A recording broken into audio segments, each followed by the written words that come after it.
थोड़ा सा social work करना चाह रही थी, तो मैंने सोचा कि प्लांट्स लगाना शुरू कर दें हम लोग। तो प्लांट्स में ये है कि मेरा आइडिया ये है कि हम सिर्फ फलदार प्लांट्स लगाएं। लोग इतने ज़्यादा प्लांट्स लगाते हैं, इतने पैसे भी खर्च करते हैं, तो अगर हम फलदार प्लांट्स लगाएंगे तो उसमें प्लांटेशन ड्राइव्स जितने भी लोग कर रहे हैं उसका भी फ़ायदा होगा, क्योंकि ज़ाहिर है फलदार प्लांट्स जो हैं वो साया भी देते हैं, वो ग्रीन हाउस गैसेस के जो इफेक्ट्स हैं उसको भी ख़त्म करते हैं, प्लस वो आपको फल भी देते हैं। तो बजाय इसके कि हम सादा पौधा लगाएं, हम फलदार पौधे लगाएं।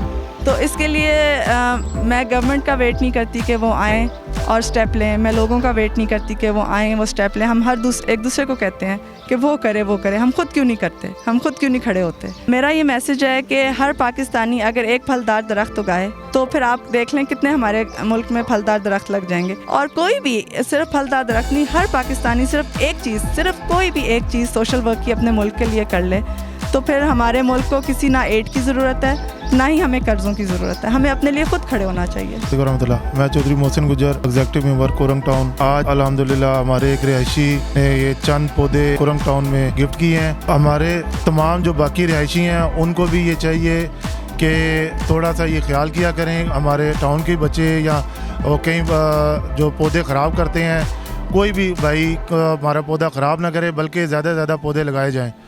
और यही हमारे टाउन की खूबसूरती है और इसमें बढ़ चढ़ के हिस्सा लें।